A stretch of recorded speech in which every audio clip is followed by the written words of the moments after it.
Hi, my name is Cécile Baumann and I'm your host and the founder of the company Ganz in Bewegung. I'm a movement and Alexander Technique specialist.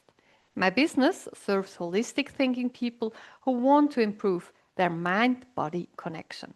Welcome everyone to a unique and transformative dialogue between two passionate advocates for well-being and personal growth. Today I have the immense pleasure of introducing Crispin Spaeth, a remarkable coach, somatic educator, and pioneer in the world of Integrative Alexander Technique. With a rich background rooted in the performing arts as a contemporary dance choreographer, Crispin discovered the profound impact of body awareness and movement on emotional expression and creativity. We are so excited to have her here. But before I bring her up, I want to share what I mean by mind-body connection. The Ganz in Bewegung system we developed includes 7 defining components of being human. For non-German speakers, the meaning of Ganz in Bewegung is the whole of you in motion, which includes your movement, your body, your surrounding, your experience, your emotion, your thinking, and it's all connected with your breathing, and all is interconnected with each other. Crispin Spaeth is a dedicated coach specializing in Integrative Alexander Technique, a method that enhances movement, mental clarity, and emotional resilience. Initially seeking relief from the physical strains of her work as a contemporary dance choreographer, Crispin discovered Integrative Alexander Technique's transformative power, not just for movement, but for overall self-expression. Today, she empowers entrepreneurs, leaders, and creatives to connect with their body's intelligence. Through tailored private coaching, group classes, and workplace trainings, both online and in person, Crispin helps clients move past rigid shoulds, encouraging ease and confidence in their daily lives. She believes that a deeper understanding of oneself can significantly enhance both physical capabilities and leadership presence. In our conversation today, we'll discuss the habits that shape our lives and how harmful patterns can inhibit growth. We aim to identify these detrimental habits and explore how Alexander Technique principles can facilitate lasting change towards healthier behaviors. Hi, Crispin. It's a pleasure Hi, talking to you today. so nice to see you. Thank you for having me. I think we start with a short discussion about the Ganz in Bewegung system as I see it, and then we pivot to how everyone learns differently, and then talking a little bit about different ways we both work with people. You know, I think there are different kind of habits, and I have this system developed because sometimes we have clients and they have multiple problems and difficulties and struggles, and you never know where is the real pain coming from, what is triggering the pain. It could be emotional habits that are triggering pain. Christmas time is a great way of finding out if Christmas is triggering something in yourself and making you feel heavy, or always on Christmas you are feeling so energized and happy, or what it's doing. So this is something I think it's so important to realize, that there are different triggers and different habits. And sometimes it's difficult to find out what it is and why people get in pain. And I heard a person talking about she had a red wall in front of her. And this was triggering her immense. It wasn't the job itself, it was just the surrounding impacting her life quality. So this is really fascinating. And if you start to circle around and find really the points they have to look further into, it can be very interesting. And of course, the thinking and old experiences can also trigger some pain and stress. So that's really all about what I want to say about what I thought about the system and why I do work with this system, because it's really easy to think, oh, it's just a posture and they just have to stand upright and then everything is fine. Of course, we don't tell it like this. we, Right. we talk completely different, but it's more like why you developed this posture Right. instead of the posture is wrong. I think Yeah. the posture is not always the cause of the problem. So it's really, you have to look behind like a detective. And I think Right. we both have a lot of experience. And I'm really curious to hear how you work with people because they are so different and you need to They're be so very different. creative. Hmm.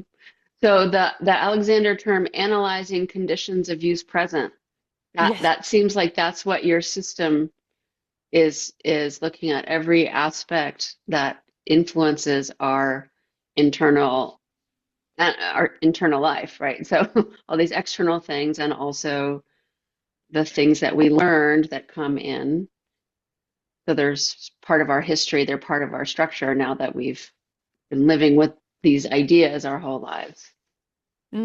Oh, well, you just brought it down to the core, what I want to say, actually. That's wonderful. So compact. Let's just talk about movement habits first, and Hmm. especially the tightening habit. You know, we Mm. all tend to tighten because that's what muscles do. They can just contract. And how would you define a habit in the context of physical movement and self awareness? And why is it crucial to address them in our daily lives? So the specific habit of tightening, is that okay? Yeah. How this is a part of, because, the physical movement, it's about, contracting muscles. That's how we Hmm. move. A muscle Hmm. has to contract so that we can move. Right, right, That's right. why I thought Yes, we can connect right, yeah. the movements. So, I mean, I would do some detective work there and a little bit look at why. So if somebody, let's say somebody is at their desk like this, it could be something as simple as their desk is too high and their chair is too low, right? And they're just doing their best. But the first principle I go with is, okay, I'm going to assume you're doing your best and there's a good reason. And it's with good intention that you're working. So I really want to work, but I'm up here, or um, I'm trying to protect myself by by putting up a kind of metaphorical shield or hiding. Not a very effective strategy, but the underlying goal of I'm protecting myself is a caring act toward yourself through it's combination of conversation and movement, right? I'm not saying it's not talk therapy. I guess that's what I want to say. I'm not saying, oh, I notice you're doing this. I wonder if it's connected to some deep memory. That's not required, right? We don't have to do that because all we can do is start putting kind of question marks around the movement and say, okay, what do you notice here? What's coming up for you? Often someone will say, oh, I was, trying to do this impossible thing, or I I didn't want to get in trouble, or like things come out that people say, but that's not our goal or methodology. It's like, let's see what a change in movement reveals. So thinking of it as a habit, I think, okay, what's happening on purpose? Like, what can they control about this situation? And that's where Alexander technique, because we can work with conscious decisions, that's where we can have great effect. Yeah, yeah. I think it's so interesting because when I was young and I was doing sports, I did everything with this shortening habit like this. Mm, So I was jogging like this. I was doing hmm. everything was like this, and I wasn't aware of it. But it really um, got me in big troubles after Hmm. with 20 already. I had severe chronic neck pain.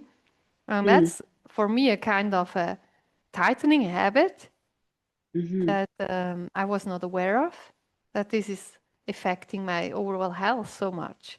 So I think, I don't know still why I really did this. I think it's also because I imitated others, like probably Right. family Yeah. Hmm. surroundings. It was not intentionally, or, it just came. Or probably I was also hiding. Yeah, probably. Hiding. Yeah. Yeah, now when we talk about it, it's interesting how things come up if you really think about it. Yeah. I wonder also just the way that you were doing it. I wonder if they were just working really hard. I'm going to Oh, work really yeah. hard at this. So, That's a good thing. Yes, you're right. And because it was so hard for me to run like this, I need hmm even more energy to do it right. like Yeah. this. I used a lot of energy to do. My hmm life was so stressful and hard because I need to use so much energy to go through life like this. hmm And life could be so much easier Yeah. without all Yes, this I'm sorry you had tension. to go through that. Yeah. Yeah. Then you discuss how habitual tension manifests physically and mentally, and how the Alexander technique helps to release this tension for improved well-being. Our design, the design of our bodies, whether it's, the way it was when we were 12 or even modified through surgeries or life or whatever's happened, our personal design um, is pretty reliable, right? And the design of our underlying coordination is terrific, right? So Mm. when we allow that system to work uninterrupted, unimpeded, unobstructed, what all of those all of those words, um, things tend to go pretty well. So the idea of I think of releasing tension like, yeah, it feels good to be easy and kind of relaxed, but we can't always be relaxed, right? You're not relaxed when you're running. But Mm. when we work efficiently in cooperation with our design and muscles can turn and off and on and off, then we don't have that kind of buildup of tension. It's not like, I have to hold. Yeah, So, but how can you release tension? Or how would you describe that the Alexander can help? Because I know muscles can only contract. So how you release them effectively? yes. So you have to kind of come in sideways, right? If I just say muscles release, I mean, maybe I could do that for a second, but the underlying reason that this has crept up is still there. Whereas here, let me put in a fictional, let's say something really specific. So I'm sitting in a chair. Right now I'm on a stool, so this is fictional. Let's pretend I'm sitting in a chair that's too deep for me. And in order to sit in that chair and reach my laptop, I have to kind of have this extra curve here. Well, this is requiring a lot of work to hold everything, to hold my arms up and do this. Whereas and this is a postural change, like if I come up here and I let my bones do the work of holding me up, then all of this other stuff is free to do other things. So when I work with clients, I'm kind of leading them through experiments where they prove it to themselves. So I'm not saying move this, move that, move this. I say, okay, let's try this and see what feels differently. And then their system tends to really love that, right? Oh gosh, I can breathe freely. My arms don't hurt. My shoulders aren't raised. All of these different things have changed. Am I experiencing less tension up here? I pointed to this before. Am I experiencing less tension up here? Yeah. But I can't tell that muscle just turn off. It's the whole situation. Just like in your system, there are all these different aspects that affect what I was doing. Let's say I was in that chair because, I can't, I'm not someone who can ask for accommodations. That's just not something my family does. We don't want to be the squeaky wheel or cause any problems. So this is fictional me, not me, not actual me. I will ask for accommodations, Good right? to know. Give me a pillow, I'm sure. I'm you sure. know. But that kind of family history can feed into why someone's allowing the situation to occur. Hmm. You told that the bones are holding us up. Can you hmm go a little bit deeper? Because I think I understand you, I Yeah, understand a little bit about gravity, but people don't know. And I'm always curious to know how do you explain? Because they right, always think that the muscles are holding them upright in right, life. right, right. So the muscles are always moving and responding to whatever situation we're in. They can provide structure temporarily and allow us to move, but it's a constantly moving, adjusting system. Bones are weight bearing. Our spine is weight bearing, and yes, we are this beautiful kinetic um, sculpture, always moving. If you for Alexander people, the tensegrity model is really a beautiful idea. And yes, there you go. Maybe you can explain that in a sec. But No, no. to me, what most people need to know is that their spine is in the middle of them, the weight-bearing part of their spine, and that it's there for you. It has curves, it has like big honkin' structure, smaller at the top, bigger at the bottom. And that is the essential part of we are not our skeletons are not on the outside, our skeletons are in the middle. If we were a building, right, that the structure would be in the middle and not on the outside. This is our architecture. Mhm. So knowing that and then getting accurate information about, oh, my pelvis is, a big flangy thing, and my head is a big honking thing, and my head's on my spine in here. So giving people accurate information about their skeleton seems to go a long way in allowing muscles to release around this underlying structure. Mhm. Does that answer your question? Mm, I hope so that people will Yeah. understand. For Mhm. me, it was very clear. And as you said, the tensegrity model, it's really like if the bones are the fixed parts and the muscles are the parts that should move. So if I move this part, it's getting a little bit off. And if there is also a little bit tension, to compensate, it's getting a little bit less flexible. And if there is stress from outside, it's even more distracted, and the system can also break down. If the bones are not where they should be according to their design, it's really life gets hard. You know, Mhm. to move through Mhm. life with a lot of tension is really a struggle. So that's Mhm. how I use the tensegrity to show people Mhm. the system. It's very easy actually once you notice that, where is the tension? Why should I release? Why is it harmful for me? I also think, the body, the posture habit has also to do with imitation, as I said before. And nowadays, it's not only imitation, but also our devices. It's a big problem because it's always there, and people are looking down most of the time to their device, and that tech neck habit or head forward posture is a really big issue nowadays and causing a lot of operations and pains and stress in our bodies.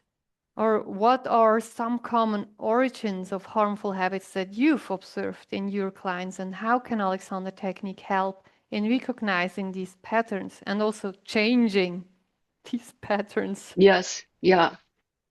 I think understanding what the mirror neurons do is a piece of this. And those are, yes, we learn through imitation, and that can be imitation of people. It can also be just what you're looking at. So if you're looking at something like right now, I'm looking at this beautiful monitor. I have nature behind it. So I've set my workspace up so that I have dimension, always dimension. I even have toys around that I can pick up to make sure that I'm remembering dimension, right? Ah, There's texture great. and dimension. Yeah. Uh-huh. And I recommend that for everybody. Also taking, so this is just in relationship to a computer, um, get your dimensions right. Don't work on your laptop. Get a big screen. Just do it. You'll thank yourself. So in addition to the setup, there's also this communication piece, right? So here we are on a video call.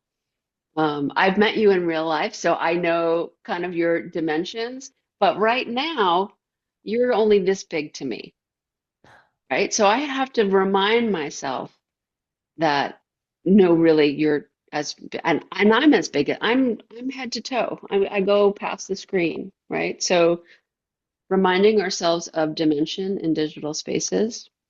In terms of phones, like this is like I just got a beautiful text from my friend Christina. Like this is how I connect to my friends. Mm. So it's a really great thing, and I like to remind people that it's real small. Like this is a very small thing, and I'm once again I'm head to toe. I'm much larger than this thing. I also see people kind of dive in to this little tiny swimming pool. It's the information will come to you. You don't have to go into it. So they're simple reminders, but they seem to be pretty effective of like, oh right, this is not the boss of me. I can enjoy it. And if I am here, so here's the kind of vicious cycle part of using phones in particular. If I'm here, rolled over my device, and my head spine relationship is compromised.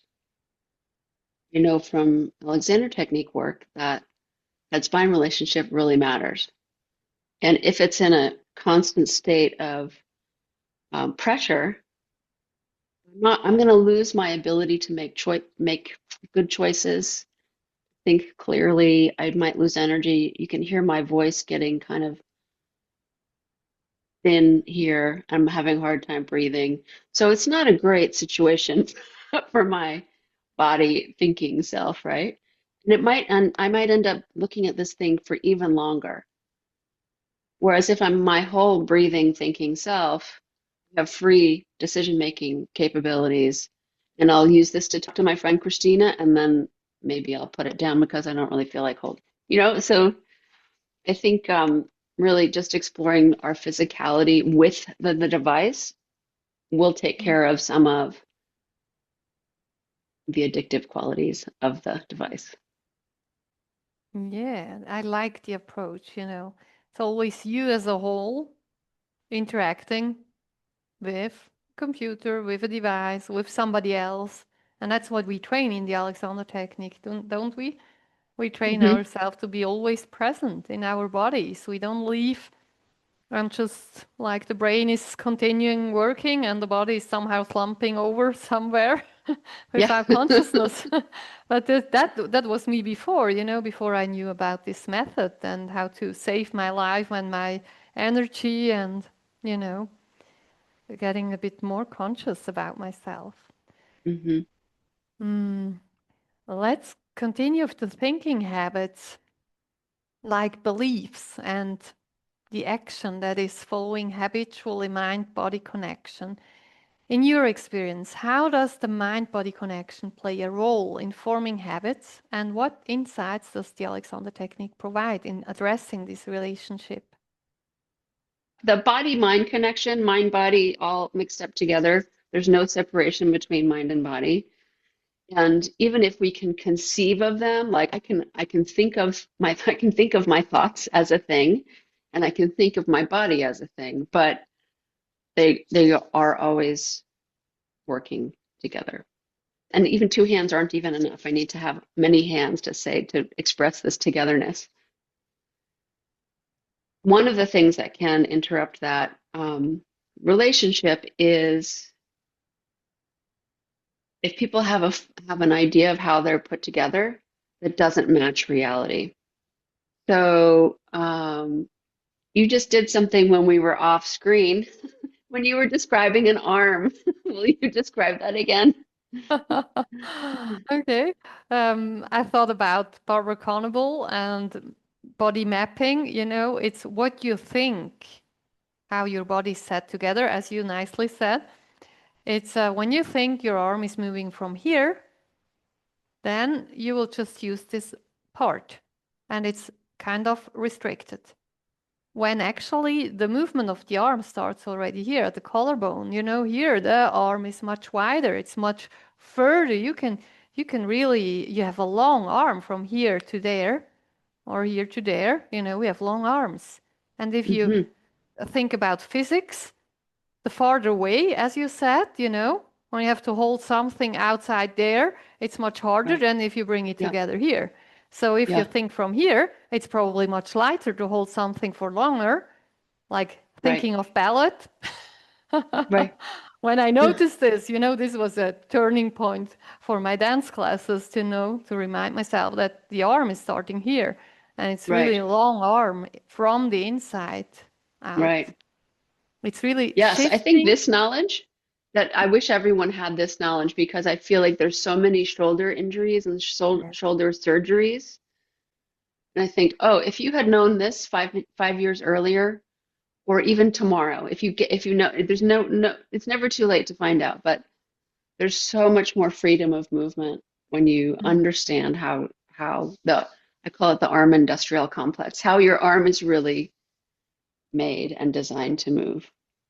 Yeah, and we all have these blind spots because we never hear about how the body is really moving and what the functional anatomy. We don't learn it in school, and even doctors, they just learn descriptive anatomy and not the functional way of anatomy, and that's really crucial when it comes to movement and to move more healthy, in a healthy way, I think.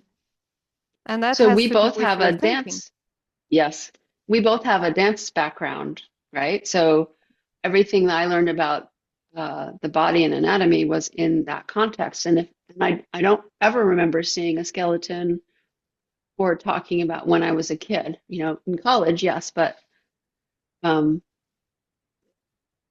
it's shocking to me now. Like, like, why wouldn't you teach people about their bodies that are working so hard right now? Yeah. We learn Maybe everything it's about changed. computers, you know. We Right. learn the Yeah. programs, we know how to use Word and Excel and all this fancy KI, you know.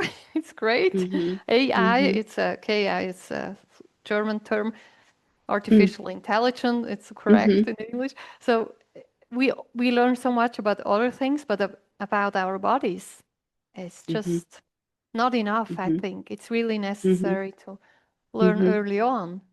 Otherwise, we really develop like a frozen shoulder without even Right. noticing why this happened. Yes. Yeah. Shoulders, hip joints, head, spine. Those are my top three. Like, where's your hip joint? Are you sure that's where it is? And yeah, and it's not stopping there, you know, it's also the experience. You need the Mm-hmm. experience. And that's our next thing. We have experience that form our habits. And you know, I have some clients, they have a replacement of their hip joints, and then they Me too. stop. Oh, really? And then they Yeah. stop moving them. And I say, you have wonderful new hip joints. It's fantastic. Use them. And they are like, yeah, but you know, probably I'm not sure if I can do this because they're afraid of the pain they experienced before, or they don't even know how to use them properly, you know, for themselves. You know, if a Yes. physiotherapist is moving it around, that's another thing, that's passive movement. And when you have to do it yourself, it's a completely different way. So how do you deal with those kind of experiences that they are so holding on Well, I to? can tell you about that one in particular, since I have had a hip replacement. Yeah. Perfect. And I think what is surprising to me still 5 years later is that my system, because I don't have the same proprioception, I don't have the same um, ligament. There's no ligament that attaches uh, the top of my head to my pelvis because neither of those things exists, right? And I suspect scientists, someone should follow this up. I suspect that that ligament, I forget what it's called, has a really key, um, plays a key role in proprioception.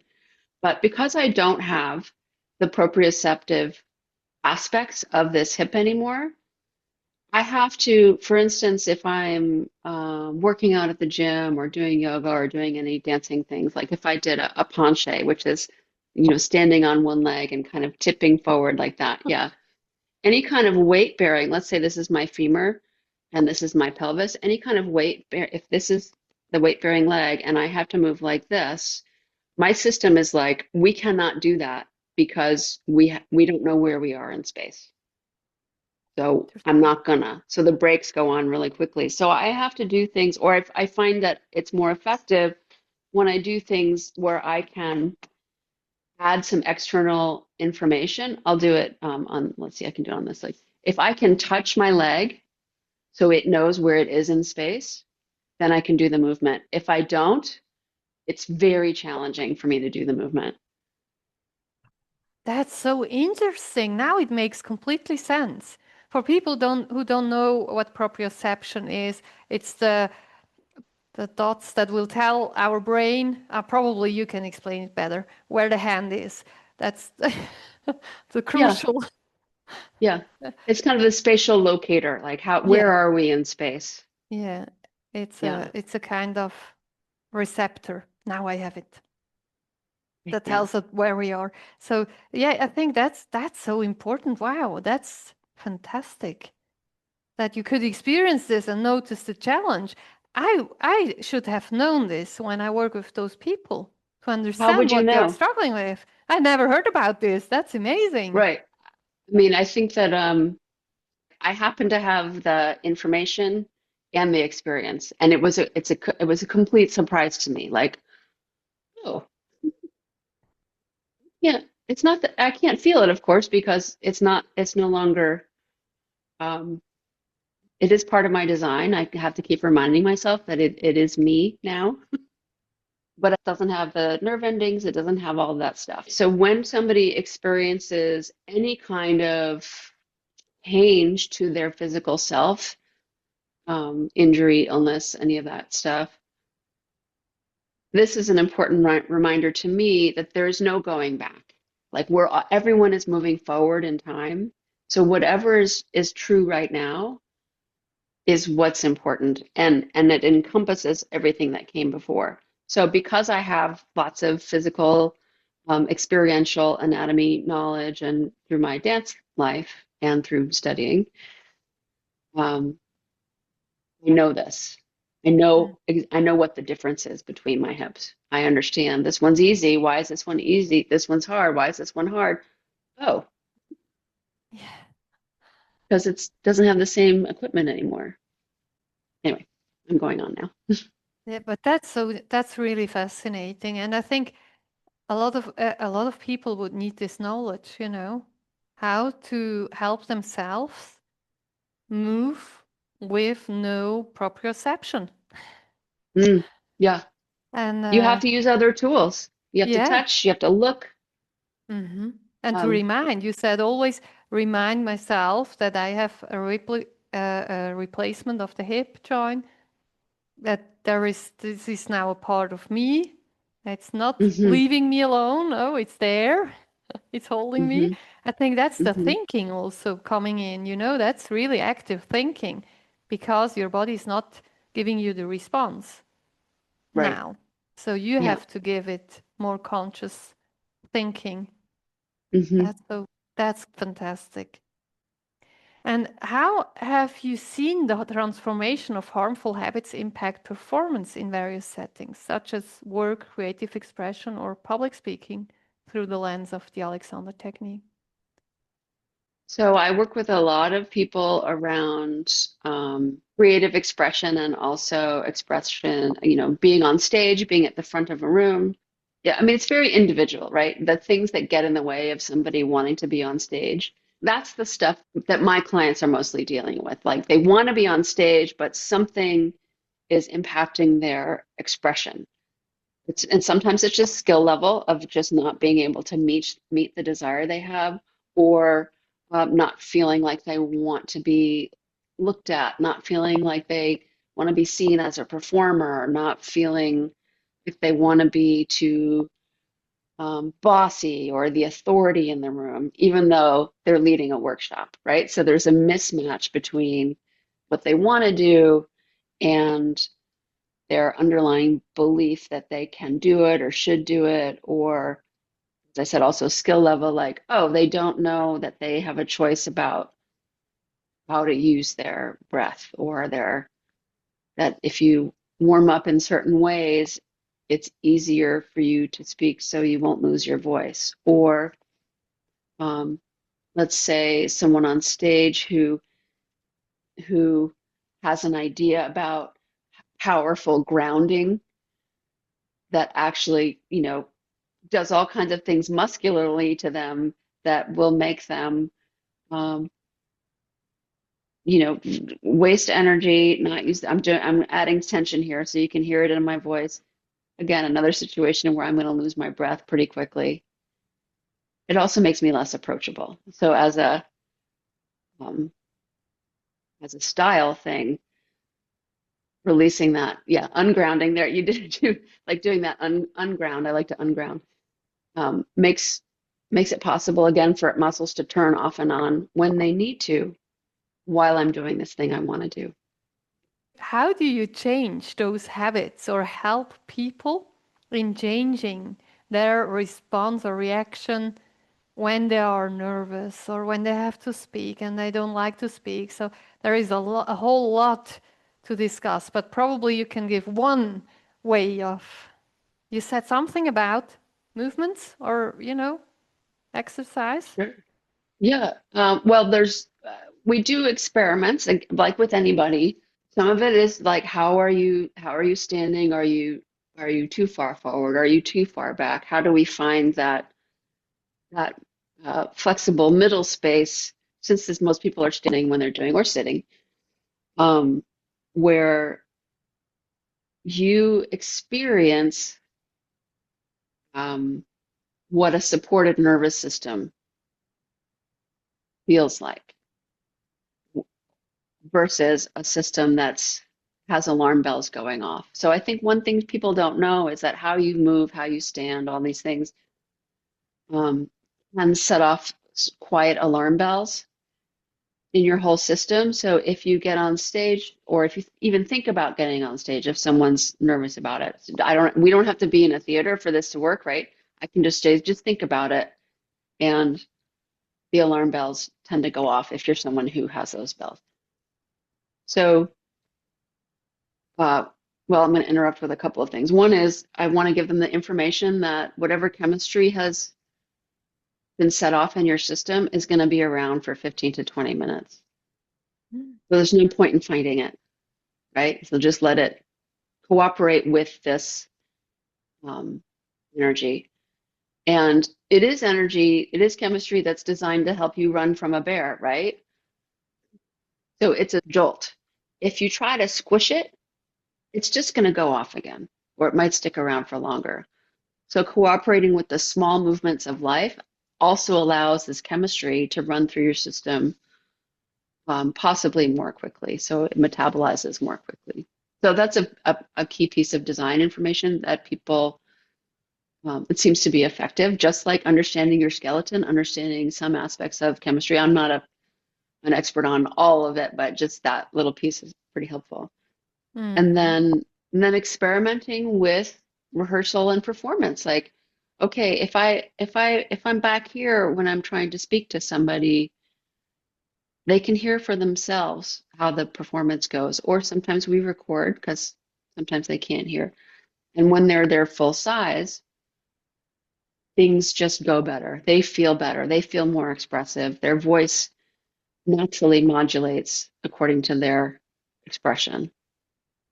So again, it's a process of kind of proving to yourself with my guidance that you have options, and you could choose to be back here. You can also choose to be up here. Yeah, yeah, I think that's really wonderful way of looking at it. Don't fight, but integrate the energy that's coming. Hmm. And Hmm. I think the great speakers, some of them are still nervous when they go on Hmm. stage, and they just Hmm. use it as one of the Hmm. tools they have to Hmm. be human, to look human. And I think if you can feel okay by feeling Hmm. nervous, feeling probably a bit unsure or, scared, I mean, that's part of Or life. even grateful. Like, I mean, this might be a stretch, but I'm thinking like, That's a good oh, one. isn't it wonderful that I care so much about this? That Yeah. not only what I'm doing, but I care about the people in the room. If you can train your brain to go in that kind of pathway instead of worrying about what people think of you, Mhm. Yeah. choosing to think, these people want me to succeed because because they don't want me to waste their time, right? So, Yeah, that's also a good thing. But it's really a skill to manage those energies, those triggers. Actually, you have to know your triggers, you have to know how you react, and then you have to untangle and see how you can transform during a performance. hmm. It's really skill, actually. What you're teaching them, it's a great skill to handle any situation. And it's not only for being on stage, but for life in general, Hmm. We are Hmm. so challenged today and Hmm. the whole time. So it's really a wonderful tool to learn how it's the effect, once you mastered the skill. So, one of the great benefits of using integrative Alexander technique for stage performance, presentation, sales, conversations, even working as a practitioner, as therapist or coach, managing your own nervous system so that you're engaging with the person that you're with, so that your own responses don't, or they happen, or your own reactions occur, but then you can also choose how to respond to the person you're talking with. So to me, it just creates better connections with people. Let's assume that what you want is to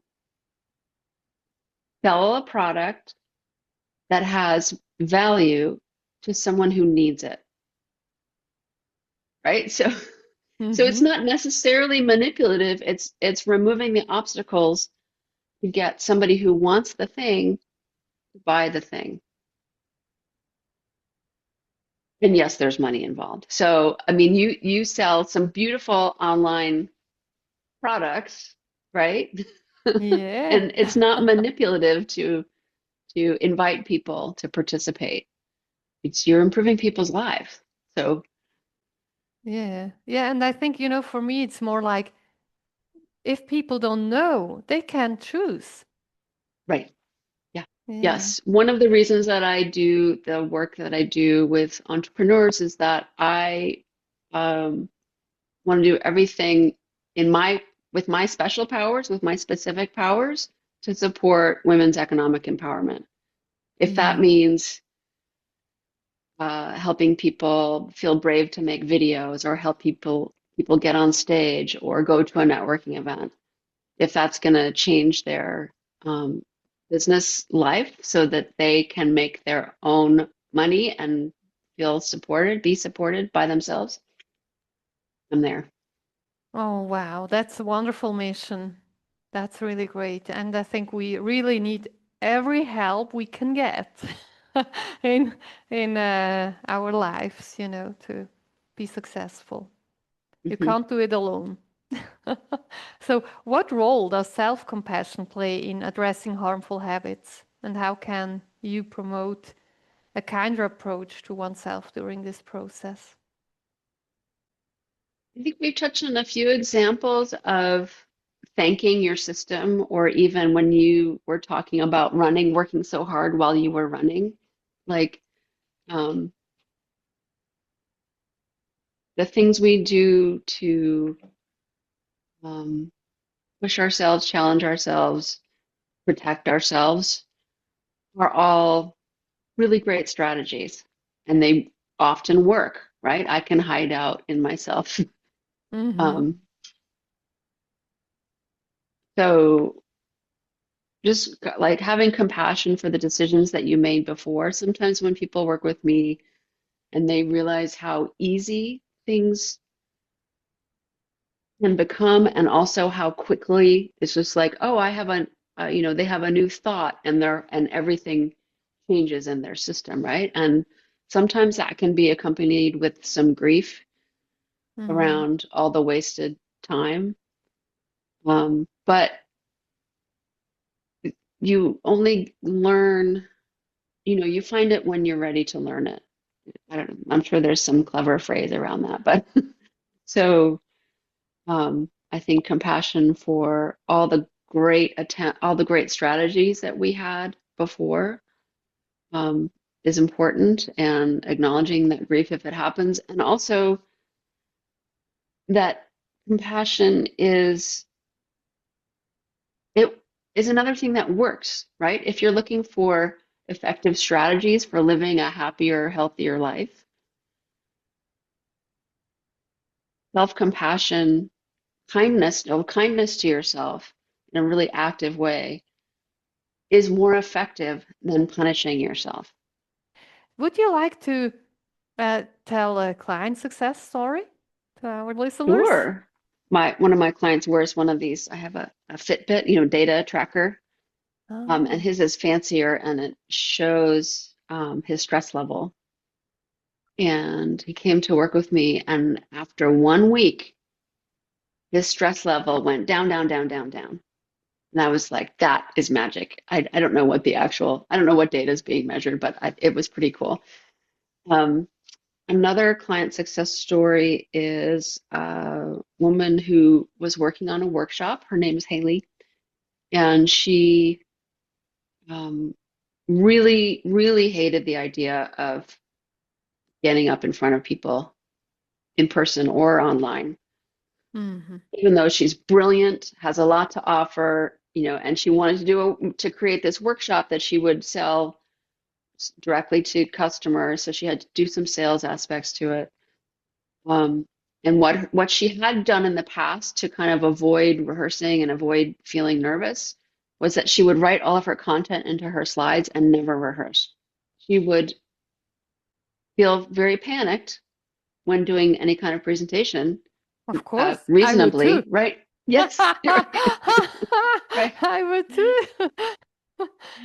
So we did a program called the Lift program, which is specifically for people who want to get up in front of others, where we did Alexander Technique work, integrative Alexander Technique work, um, bringing new understanding to her about how her body worked and how to move, and all the beautiful moving, thinking, communicating stuff that happens. And then we worked on her workshop structure. So how to like her natural creativity, of like the material was right there, and she just uh, wasn't letting herself kind of shape it and mold it and have more authorship over it. And then rehearsal and performance, so specific rehearsal and performance skills, including warm-ups and things like that. And that was a really effective program for her. She did presented a great workshop. And then it also affected her social life. She is living in Colombia. She was going out dancing, and she wrote me a text on WhatsApp, and it's like, someone asked me to dance, and I said yes, and I just danced, even though I didn't know that particular dance. And I was like, okay, this is this, like, not just your business. Like, this is going to affect your life moving forward. That you can say yes to things that you want to do. Yeah, I love it. I love it. It's really true because you suddenly have a choice. Before Yeah, were just on autopilot somehow. right, And then you figure out, oh, I can choose. I don't have to be this person anymore. I can actually shift some of right. the things Yeah, I don't need anymore. And that's so Right. Yeah. beautiful. That's really Yeah. beautiful. Let Yeah. It go can of really what's be an hurting. identity shift. Like Mhm. instead of I'm not a person who goes out dancing, or I'm not a person who shows off. You can say like, oh, I could do that. One Yeah, little moment why at a time. not? Yeah, why not? Oh, I'm afraid, but Yeah. I still do it. Yeah. Yeah. Uh, Mhm. yeah, that's wonderful. Um, so about long-term change, why is it important to approach habit change as a long-term change journey rather than a quick fix? Well, the change can happen very quickly. I think it's one thing you could think about is neural pathways, or think about like the grain in wood, right? So the grain in wood happens over a long period of time through nutrients and pressure and all these components that create this pattern. And we have a similar, it doesn't look the same, I don't think, but neural pathways that we develop uh, habits, even great habits like how to open a container of milk or how to tie my shoes. These are things that we learn how to do, and then it's kind of imprinted in our brain as something that we know how to do, so we don't have to spend a whole bunch of resources relearning it every time, right? So those Mhm. are our neural pathways. If you've done something this your whole life, let's say, uh, I'm trying to think of something low stakes, but let's just say what's something that you've seen in clients that they do habitually over and over and over again. Working at a computer. I think this is a Right. big deal, if you work in front of the computer whole day for years Hmm. and not in So a if you work in best way. and not in the best way, yeah. So let's go back to that example of that where I Hmm. was down like this at my computer. After a certain point, my system is not going to tell me it's uncomfortable because that's a waste of resources if I just insist on doing this. So the combination of that and the my neural pathways thinking this is the normal way to do it mean that if I do change how I do it, let's say I'd make all kinds of adjustments and maybe I even move to standing and sitting, you know, the neural pathway of the new way isn't as deep as the neural pathway as the old. It's sort of like to jump out of the rut of the old one, you might have to remind the new one that you like it better Hmm. Yeah. over and over. Yeah. Yeah, over and over. And it's really Yeah. about also how to think about the damage you can make, can help or not. Hmm. If you know Hmm. why it's not good to slump like this, it feels so comfortable. Right. If you think this is so comfortable and Right. okay, at the end of the day, you have back pain, but you don't correlate with the situation you're in, actually, that this is the cause of your Right. problem. You think, I didn't move the whole day. That's why. Yeah. So Yeah. it's also about um, being more conscious what an influence the posture has on our Hmm. well-being, Hmm. and to wake up your consciousness to then have the motivation to really change and continually change a pattern that is really hard to break because Hmm. the old habit is so strong at the beginning. It Hmm. really needs this Hmm. motivation, isn't it? Hmm. Hmm. Yeah. So, The example that you gave, I ran into this last week with a client. And she was like, "Oh, it's so comfortable to be back here." I was like, "Okay, well, so we've done up here. Go ahead and go to this way." And she was like, "Oh, it's really not that comfortable." Like comfort tend to have a different um, feeling after a while, or it comes from different situations. yeah, yeah. And this is the reason why I developed those courses, those online courses. I have one course that it's called Sit Smart, and it's just Mm, about, first ergonomics and then about why slumping in front of the chair and not having a good contact to the floor is harmful for your body, and how to change it with the Alexander Technique way of Mm-hmm. body mapping and thinking and being aware of your whole self, the three-dimensional. And it's a really quick 45-minute video course you can do whenever. And it's really giving these cards. I have made some cards, to remind yourself what you want to remind yourself. If the trigger needs to be, this is slumping, it's not good for me, then you put on this slumping card, to remind yourself, oh yeah, I don't want to end up So like this. smart. So smart. Such a visual cue. Mm-hmm. And I'm always curious to know, how are you helping clients to remind themselves? Because Mm-hmm. I'm doing a lot of different things and always come up with new ways. In the integrative style of teaching Alexander technique, I work in activity, so it's not. So I'm always looking for, especially with people in the beginning, something that they do a lot of, where they can go, oh, when I touch a doorknob, I'm going to think about using the Alexander technique, or something, or even on my daily walk. This is a really successful one, is on the daily walk, because things get so much better and it's so fun and so pleasant. Mm-hmm. People do have a hard time when they come back to their desk, when it's something they're like a little bit dreading. So I invite people to experiment, like, okay, let's choose one moment about getting to your desk. Is it when you sit down? Is it when you open your laptop? Is there one movement that you can do, and choose that moment to remind yourself to use that stuff? And then it starts to, it's not using it just in that moment. It makes things better for the duration.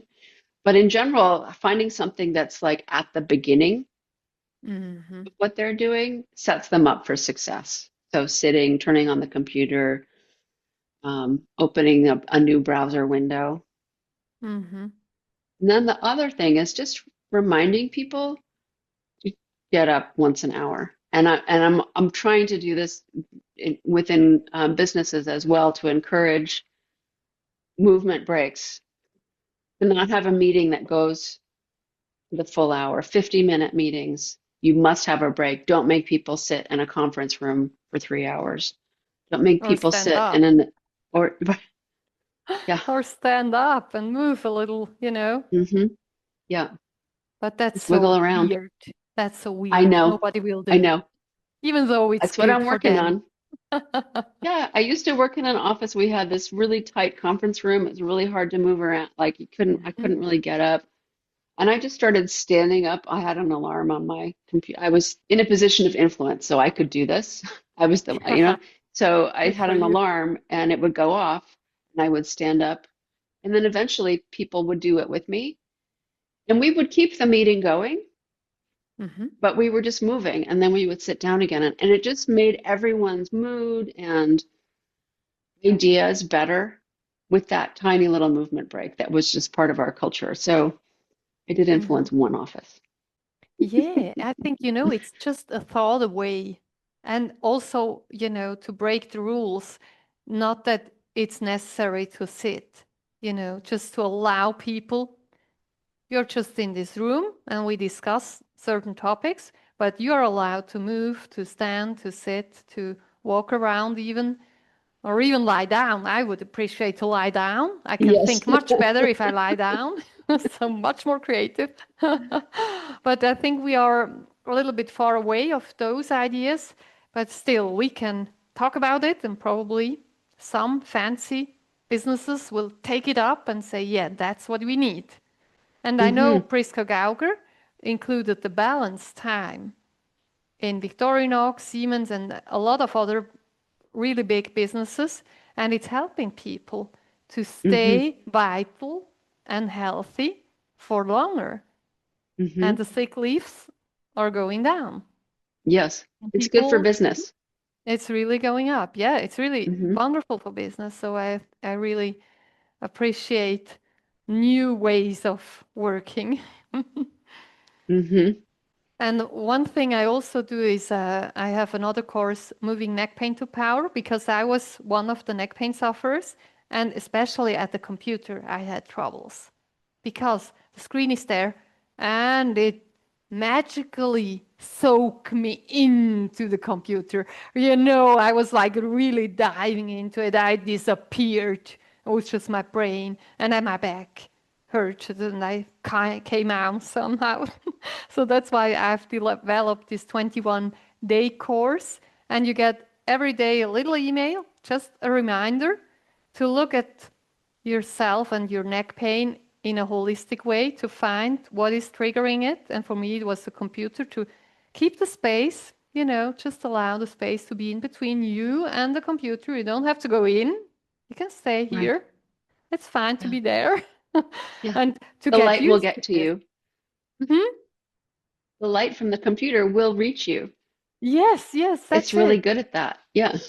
Yeah. And then, Mhm. if you do this daily, it starts to get a little bit more habitual. And you get a little bit more curious about, oh, what am I doing today? Am I just standing on one leg for a little while or whatever, just to keep my body, aligning the body afresh? So I think I really hope this is helping other people as well as it helped me to keep myself accountable and working on myself. And if it's only 5 minutes, I mean at least 5 minutes, better Mhm. than nothing. Mhm. Mhm. What a great offering.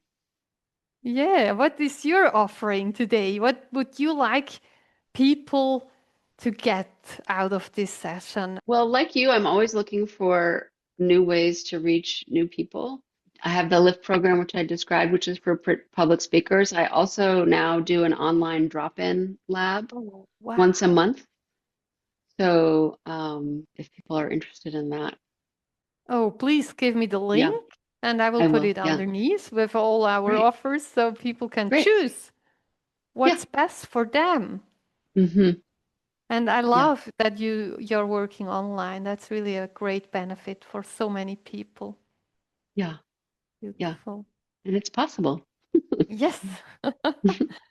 As we come to the end of this enlightening conversation, I want to extend a heartfelt thank you to you, Crispin, for sharing your valuable insights on the transformative power of the Integrative Alexander Technique and its profound connection to habit change. Thank you so much. Thank you so much, Cécile. To our listeners, thank you for joining us today and for your openness to exploring how our habits shape our lives and the potential for positive change. I encourage each of you to reflect on the insights shared today and consider how you can apply them in your own lives. If you're curious about learning more about the Alexander Technique or how it can support your journey towards healthier habits, I invite you to connect with Crispin. Her work offers a personalized approach that can help you navigate your unique path to well-being. Additionally, feel free to reach out to me if you'd like to explore further discussions or share your thoughts on this topic. We're both here to support your growth and well-being.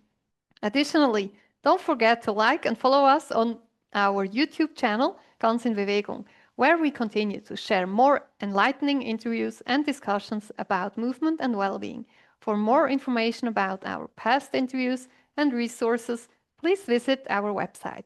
We wish you all the best as you embark on your journey towards cultivating habits that enhance your life and well-being. Until next time, take care and keep moving with intention.